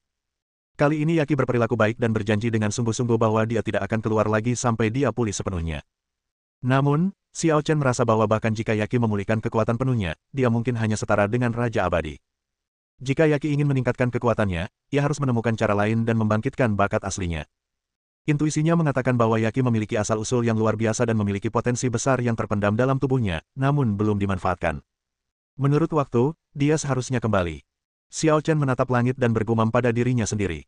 Namong Yanran, yang berdiri di dekatnya, mendengar ini dan tahu bahwa Xiao Chen sedang berbicara tentang Huo Qijue, jadi dia bertanya, "Guru, apa yang Anda biarkan Kaisar Qin Qijue lakukan?" "Aku memintanya untuk menyerang istana Tianluo," kata Xiao Chen. "Hah?" tanya Namong Yanran heran, "Kenapa kau melakukan ini?" "Ini hanya spontanitas, dan aku ingin menguji apakah dia benar-benar menepati janjinya," kata Xiao Chen santai. Ketika dia sedang berbicara, dia tiba-tiba melihat sebuah sosok terbang ke arahnya dari langit. Seolah merasakan aura yang sengaja dipancarkan Xiao Chen, sosok itu langsung jatuh ke halaman dan berjalan menuju Xiao Chen. "Jika bukan Huo Qijue, lalu siapa lagi?" "Bagaimana?" tanya Xiao Chen. "Aku melakukan apa yang kau katakan, dan aku juga bertemu seorang teman lama," kata Huo Qijue. "Aku tidak akan mundur sampai seorang kaisar abadi tingkat 5 yang kuat beraksi." "Mereka tidak mengejarmu?" Xiao Chen bertanya lagi. "Tidak." Huo Qijue menggelengkan kepalanya. "Baiklah, aku mengerti." Xiao Chen mengangguk, seolah sedang memikirkan sesuatu. "Ketika saya kembali, seorang wanita menghampiri saya dan menanyakan beberapa pertanyaan aneh. Tapi dia tidak ada hubungannya dengan istana Tianluo, dia dari istana Binghuang," kata Huo Qijue. Xiao Chen terkejut ketika mendengar ini dan bertanya, "Apakah namanya Yan Qingcheng?" "Ya." Huo Qijue bertanya dengan heran, "Kau kenal dia?" Xiao Chen tidak menjawab, tetapi dia merasa sedikit geli dalam hatinya. Yan Qingcheng mungkin mengetahui keberadaannya dari beberapa saluran, tetapi kali ini terjadi kesalahpahaman, menyebabkan Yan Qingcheng secara keliru percaya bahwa Huo Qijue adalah dirinya. Bab 858. "Tuan, apakah Anda berbicara tentang Ratu Xuan Yan Qingcheng?" Namong Yanran terkejut. "Apakah kamu juga pernah mendengar tentangnya?" Xiao Chen menatap Namong Yanran. "Tentu saja, namanya dikenal di seluruh alam abadi Beiqiong," kata Namong Yanran dengan sedikit kekaguman. Ketika dia mencapai tahap Raja Abadi, dia memancarkan aura roh Phoenix kuno. Seluruh alam abadi Beiqiong bisa merasakan tekanan roh Phoenix kuno. Betapa bodohnya aku. Bakat seperti itu telah muncul di dunia. Huo Qijue tiba-tiba tersadar. Pantas saja dia bisa mengejarku dengan mudah. Kecepatannya tidak jauh lebih lambat dari Kaisar Abadi tingkat pertama. Yah, kabarnya dia bertarung melawan Kaisar Abadi dari Istana Ice Phoenix, dan hasilnya seri. Kata Namong Yanran. "Mustahil." Huo Qijue menggelengkan kepalanya, menyangkal. Mengatakan dia kuat itu relatif. Tapi selalu ada jurang pemisah yang lebar antara Raja Abadi dan Kaisar Abadi. Sekuat apapun Raja Abadi, mustahil baginya untuk melawan Kaisar Abadi secara imbang. Kemungkinan besar ini hanya tipuan yang sengaja dibuat oleh Istana Phoenix S untuk membangun momentum baginya. Tidak ada yang mutlak, guru selalu berkata begitu. Mungkinkah Permaisuri Xuan yang melanggar aturan? Namong Yanran menjawab bahwa dia tampaknya sangat mengagumi Yan Qingcheng dan tidak akan menoleransi siapapun yang mempertanyakannya. "Gadis kecil, kau masih sangat muda dan bodoh." Huo Qijue mencibir pada Namong Yanran, "Ketika kau benar-benar mencapai ranah Kaisar Abadi, kau akan tahu betapa bodohnya pikiranmu hari ini." Menguasai. Namong Yanran menatap Xiao Chen dengan iba, jelas-jelas ingin Xiao Chen mengatakan sesuatu untuknya. Huo Qijue adalah Kaisar Abadi tingkat keempat, jadi apa yang dikatakannya tidak diragukan lagi lebih berwibawa daripada ucapannya sendiri. Tetapi dia tidak mau menerimanya dan berharap Xiao Chen dapat mengemukakan sudut pandang yang sama dengannya. Tidak perlu terlalu kompetitif. Tidak ada cara untuk membuktikannya saat itu juga. Dia mungkin tidak percaya kalau aku mengatakannya. Buat apa marah-marah? Xiao Chen menggelengkan kepalanya. "Jadi, guru setuju denganku," kata Namong Yanran segera dengan gembira. "Kaisar Xiaodan, bukankah tidak pantas bagimu untuk mengajari muridmu seperti ini? Apakah kau sengaja mengajarkan ilmu yang salah hanya untuk membuatnya bahagia?" Kata Huo Qijue tanpa berkata-kata. "Mengapa menurutmu itu pengetahuan yang salah?" Tanya Xiao Chen. "Apakah menurutmu seorang Raja Abadi dapat mengalahkan seorang Kaisar Abadi dalam situasi 1 lawan 1 yang adil?" "Tentu saja, bukan hanya aku yang berpikir begitu, aku sudah melihatnya dengan mata kepalaku sendiri." Kata-kata Xiao Chen mengejutkan. "Apa?" Huo Qijue terkejut. "Kamu lihat ini. Siapa yang bisa melakukan ini?" "Aku tidak mengenalnya." Xiao Chen menggelengkan kepalanya. "Huo Qijue. Aku baru saja melihat pertarungan itu. Apa aneh kalau aku tidak mengenali pihak lawan? Xiao Chen tampaknya tidak bercanda sama sekali.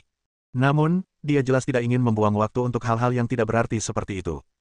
Jadi, dia bertanya lagi kepada Huo Qijue, apakah kamu tidak ingin tahu tentang tanah suci Qijue?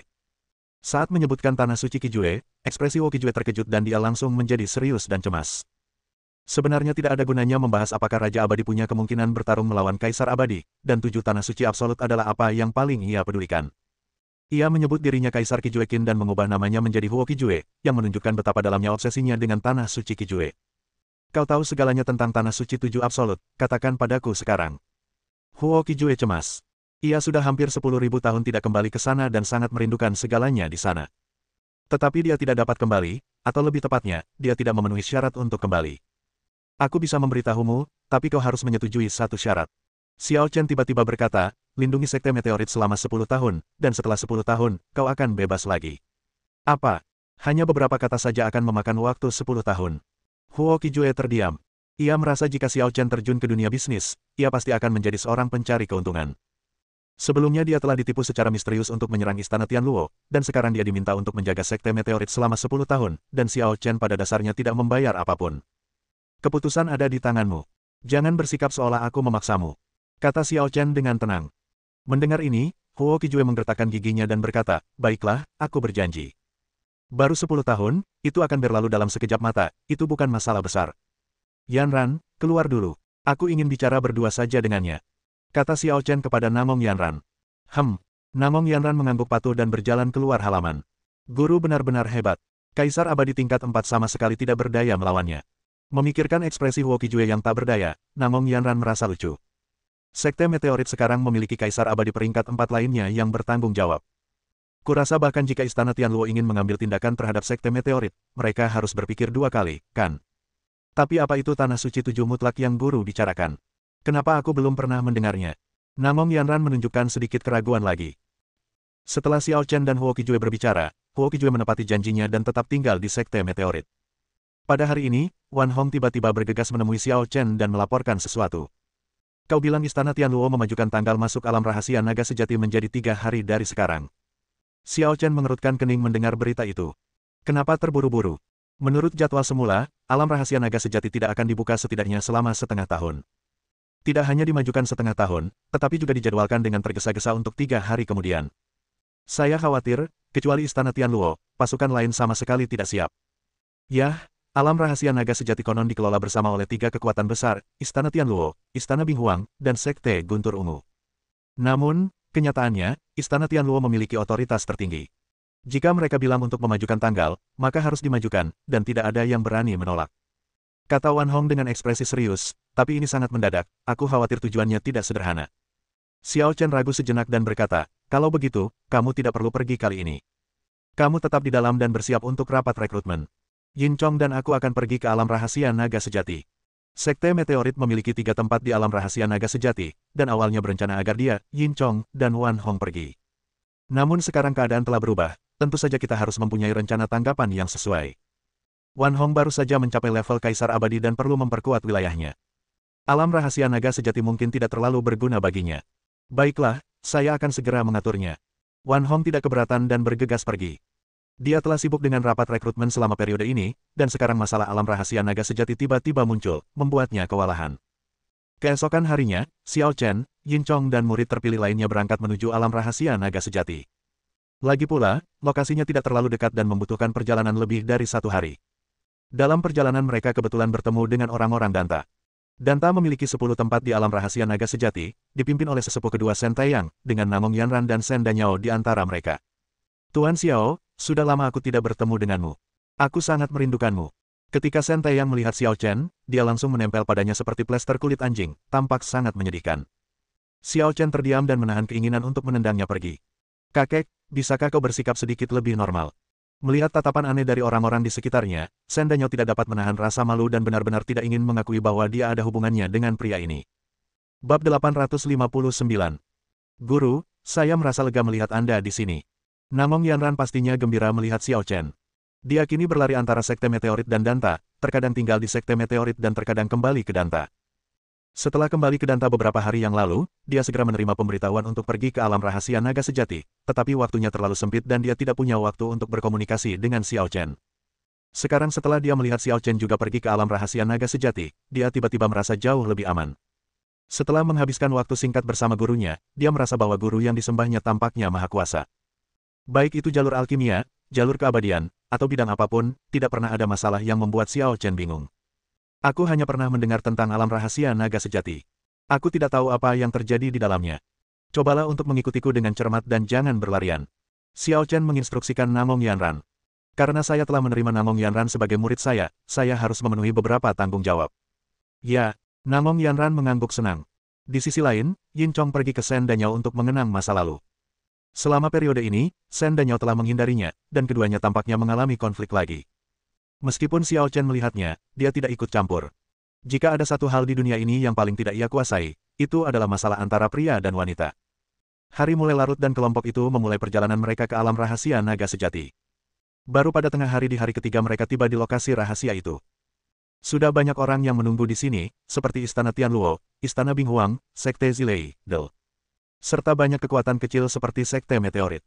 Tentu saja, itu hanya fraksi meteorit dari sebelumnya. Sekte Meteorit sekarang setidaknya menjadi salah satu kekuatan teratas, dan bahkan Istana Tianluo tidak berani menganggapnya enteng. Orang-orang Danta datang. Ada juga orang dari Sekte Meteorit. Baiklah, pemimpin tim Danta adalah tetua kedua Shen Taiyang, dan pemimpin Sekte Meteorit adalah Kaisar Xiao Dan. Apa? Xiao Dandi yang memenangkan tempat pertama di konferensi Dandao. Benarkah? Coba aku lihat. Seseorang mengenali Xiao Chen dan mengungkapkan identitasnya sebagai Kaisar Dan, yang langsung menimbulkan kehebohan. Lagi pula, konferensi alkimia adalah pertemuan akbar bagi para alkemis. Banyak orang yang tidak tertarik sama sekali, atau berhalangan hadir karena beberapa hal. Namun, tidak tertarik pada alkimia tidak berarti tidak tertarik pada Kaisar alkimia. Lagi pula, dalam hal status, seorang kaisar dan berada di atas seorang kaisar abadi. Apakah dia benar-benar Kaisar Xiao Dan? Kok dia masih begitu muda? Ya, dia terlihat seperti remaja. Luar biasa. Apakah gelar Kaisar Dan hanya sekadar bualan? Jangan menilai seseorang dari penampilannya. Jangan gegabah saat berbicara dengan orang seperti itu. Kamu harus hormat dalam hati. Hampir semua orang di tempat kejadian memusatkan perhatian mereka pada Xiao Chen, dan mereka berbicara dengan suara pelan, banyak di antaranya yang bertanya. Tetapi Xiao Chen adalah pria yang telah mengalami banyak pasang surut, jadi dia masih bisa tetap tenang dalam situasi sekecil itu. Di perkemahan Istana Ice Phoenix, Tang Zixuan dan Yan Qingcheng hadir di tempat kejadian, dan juga menatap Xiao Chen dengan rasa ingin tahu. Tuan, Anda juga mengerti alkimia. Apa pendapat Anda tentang Kaisar Xiao Dan ini? Tanya Tang Zixuan sambil menatap Xiao Chen. Yan Qingcheng menggelengkan kepalanya dan berkata, aku hanya bisa memurnikan pil abadi tingkat 9. Aku bahkan kesulitan memurnikan pil raja tingkat 1. Aku tidak bisa dibandingkan dengan Kaisar Pil. Beraninya aku mengevaluasi Kaisar Pil tanpa izin. Warisan Sekte Yuxiao juga mencatat seni alkimia. Ia pernah sedikit mendalaminya, tetapi belum mahir. Ia hanya mempraktikkannya di waktu luang. Di dunia kultivasi, kemampuan alkimia miliknya mungkin cukup baik, tetapi di dunia abadi, bahkan murid Danta pun kemampuan alkimianya jauh lebih baik daripada miliknya. Sangat sulit untuk membuat kemajuan pada jalur alkimia dan jalur keabadian dan mencapai kesuksesan pada saat yang sama. Guru, konon pil Yikidue yang dimurnikan oleh Kaisar Xiao Dan dapat menyembuhkan 5 pembusukan makhluk surgawi, dan juga memiliki efek pencerahan, yang dapat meningkatkan kemungkinan mencapai Kaisar abadi. Bagaimana kalau kita juga memintanya? Saran Tang Zixuan. Bagaimana mungkin kita bisa memurnikan ramuan kelas kekaisaran hanya dengan mengatakannya? Kita tidak punya hubungan dengan mereka, jadi tidak sopan jika langsung meminta obat. Yan Qingcheng mendesah sedikit.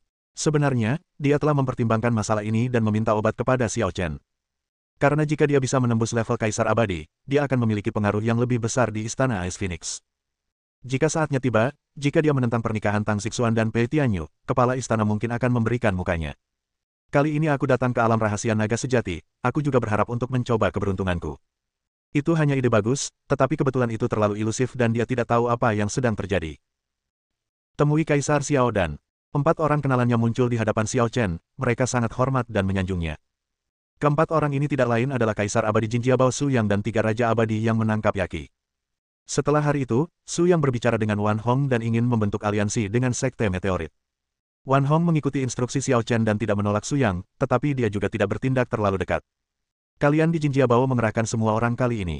Kenapa ada begitu banyak orang di sini? Tanya Xiao Chen, entah sengaja atau tidak, bukankah Jinjiabao butuh orang untuk mempertahankannya? Su Yang terkejut mendengarnya, lalu tertawa dan berkata, apa yang perlu ditakutkan? Apa ada orang lain yang berani membuat masalah di Jinjiabao? Lagi pula, alam rahasia naga sejati hanya dibuka sekali setiap 1000 tahun. Ini kesempatan langka, dan kita tidak ingin melewatkannya. Bukankah begitu yang kau pikirkan, Kaisar Xiao Dan? Ya, itu masuk akal. Xiao Chen mengangguk ringan. Haha, Kaisar Xiao Dan, aku sudah banyak mendengar tentangmu. Pada saat ini, seorang pria dari kubu Istana Tianluo datang dengan langkah yang sangat heroik, yang secara tak terlihat membuat orang-orang di sekitarnya merasakan penindasan yang mendalam. Setidaknya Kaisar Abadi tingkat kedua. Aku khawatir lebih dari itu seharusnya Kaisar Abadi tingkat ketiga. His Istana Tianluo mengirim Kaisar Abadi peringkat ketiga untuk memimpin tim. Sungguh tindakan yang luar biasa. Bagi orang biasa, bahkan Kaisar Abadi tingkat pertama perlu dikagumi, dan dia merupakan tabu yang tidak dapat diganggu-gugat. Kekuatan seperti benteng keluarga Jin, Istana Es Phoenix, dan Sekte Guntur Ungu semuanya dipimpin oleh Kaisar Abadi tingkat pertama, sementara kekuatan yang sedikit lebih lemah hanya dipimpin oleh Raja Abadi. Adapun Istana Tianluo, ia dapat dengan mudah mengirim Kaisar Abadi tingkat ketiga, dan latar belakang serta kekuatannya terlihat jelas dalam sekejap. Kaisar Xiao Dan, saya adalah tetua Istana Tianluo, peringkat ketiga, dan nama saya Chang Feng. Saya sudah lama mendengar bahwa Kaisar Xiao Dan tak tertandingi, dan melihatnya hari ini, saya merasa dia bahkan lebih hebat dari rumor yang beredar.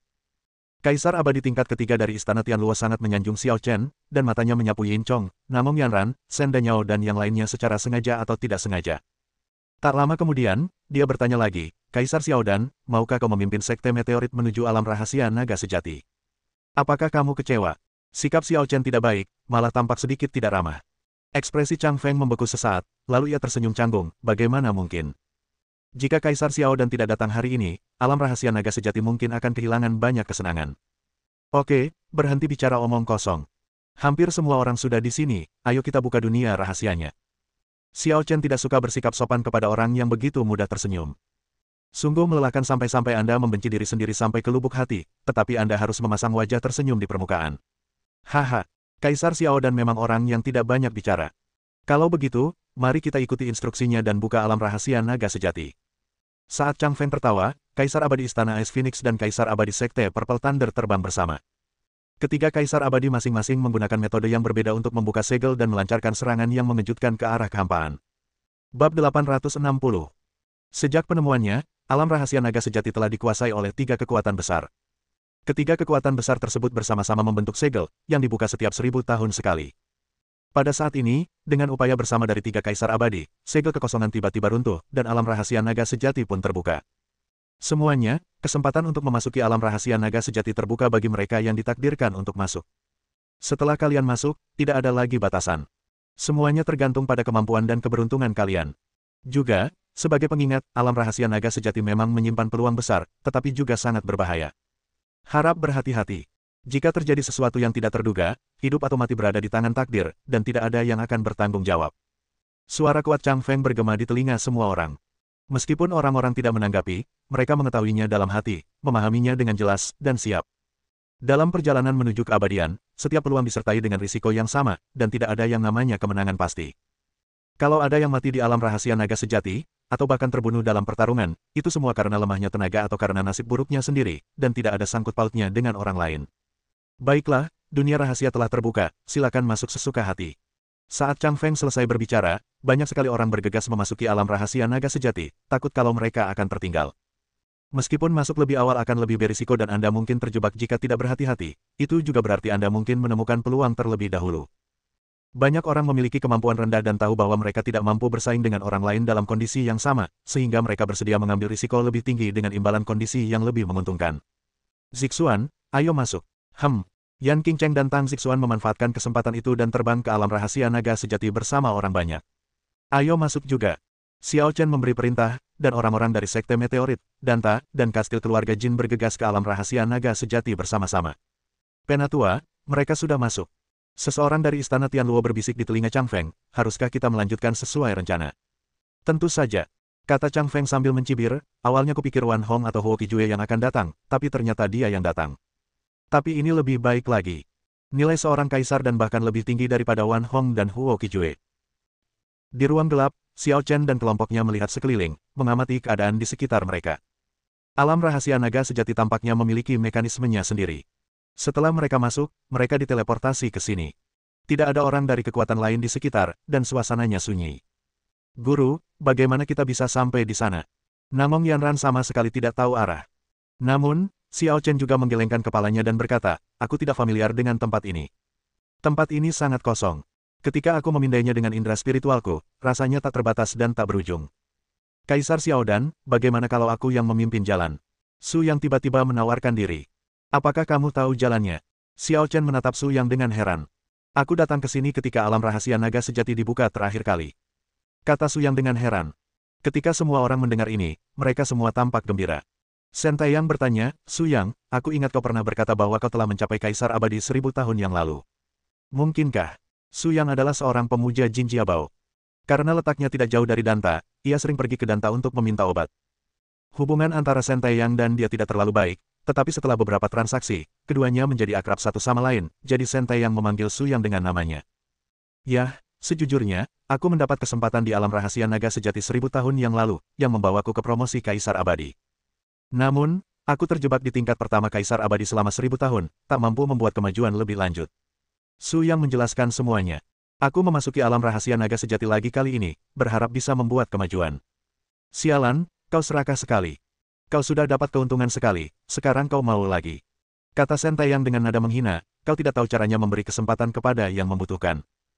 Su Yang merasa sedikit malu ketika mendengar ini, tetapi ia tidak menganggapnya serius dan berkata, Penatua Shen, bagaimana mungkin hal seperti itu dibiarkan? Lagi pula, alam rahasia naga sejati begitu luas hingga tak terbayangkan, dan ruangnya tumpang tindih dengan ruang lainnya, sungguh ajaib. Aku hanya melihat puncak gunung es saat itu dan mendapat kesempatan kecil. Ketika dia mengatakan hal ini, napas semua orang menjadi cepat. Hanya melihat puncak gunung es dan mendapatkan kesempatan kecil sebenarnya dapat memungkinkannya menerobos ke ranah Kaisar Abadi. Alam rahasia naga sejati memang pantas menyandang reputasinya. Tak heran jika banyak orang berbondong-bondong datang ke sini. Karena kamu sudah di sini, biarlah kamu yang memimpin jalan. Kata Xiao Chen. Saya senang membantu, tetapi perlu saya sampaikan sebelumnya bahwa saya baru berjalan sebagian dari rute ini dan belum sepenuhnya memahami alam rahasia naga sejati. Jika ada kesalahan, silakan. Jangan khawatir tentang ini, aku tidak akan menyalahkanmu. Kata Xiao Chen. Baiklah, kalau begitu semuanya ikuti aku. Su Yang berkata sambil memimpin jalan. Di bawah kepemimpinannya, kelompok itu mulai bergerak menuju kedalaman alam rahasia naga sejati. Xiao Chen tetap diam, tampaknya tengah memikirkan sesuatu. Tiba-tiba dia merasakan ada yang mengganggu di dalam dirinya, dan terdengar suara Yaki yang agak kesal. Sialan, bocah nakal, kemana saja kau? Kenapa aku tiba-tiba jadi kesal begini? Hati Xiao Chen tergerak saat mendengar ini, dan dia bertanya, apa yang kamu rasakan? Enggak, cuma tiba-tiba aku merasa nggak enak. Sialan, keluarin aku dan lihat. Teriak Yaki. Diamlah, sekarang tidak nyaman. Xiao Chen menolak permintaannya, tetapi dia memikirkan sesuatu dalam hatinya. Kegelisahan Yaki jelas bukan tanpa alasan. Mungkinkah ia memiliki hubungan dengan alam rahasia naga sejati, atau apakah ia merasakan sesuatu di alam rahasia naga sejati? Xiao Chen selalu bingung tentang asal-usul Yaki. Dalam kesannya, tidak ada spesies seperti Yaki di antara klan ular. Tepat saat Xiao Chen tengah berpikir, Su Yang memimpin jalan tiba-tiba mengubah ekspresinya dan berteriak, siapa itu? Begitu dia selesai berbicara, dia tiba-tiba melaju kencang, menyerbu ke depan, dan lenyap di ujungnya dalam sekejap mata. Xiao Chen dan kelompoknya awalnya mengandalkan Su Yang untuk memimpin. Mereka melangkah maju kemanapun Su Yang melangkah. Akan tetapi, kini, Su Yang tiba-tiba menghilang, meninggalkan semua orang saling memandang dengan bingung dan kehilangan arah. Hati-hati. Shen Taiyang menyadari sesuatu dan buru-buru mengingatkan semua orang. Tetapi pada saat ini, ruang di sekitarnya berubah dan semua orang merasa seolah-olah berada di lingkungan tersebut. Bahkan mata Xiao Chen pun berbinar, dan saat dia tersadar, dia mendapati dirinya seolah telah tiba di waktu dan ruang lain, dan orang-orang lainnya menghilang. Namun Xiao Chen hanya sedikit terkejut, ekspresinya tidak banyak berubah, dan dia melirik sekeliling dengan santai. Cek-cek, Kaisar Xiaodan, selamat datang di kampung halamanku. Dari balik bayang-bayang gelap, sesosok tubuh perlahan melangkah keluar, ekspresinya penuh dengan rasa geli. Jika bukan Su Yang yang baru saja menghilang, lalu siapa? Su Yang, apa maksudmu? Xiao Chen menatap Su Yang dengan tenang dan berkata, apakah kamu lelah hidup? Su Yang mencibir ketika mendengar ini dan berkata, Kaisar Xiaodan memiliki temperamen yang buruk, apakah dia mencoba membunuhku? Itu tergantung apa yang ingin kau lakukan. Kata Xiao Chen dengan nada dingin, aku tidak akan membunuh bangsaku sendiri, tapi aku pasti tidak akan membiarkan musuh pergi. Haha, Kaisar Xiaodan, kau masih belum memahami situasinya. Setelah tawa mereda, beberapa sosok muncul dari bayangan gelap dan mengelilingi Xiao Chen. Bersambung.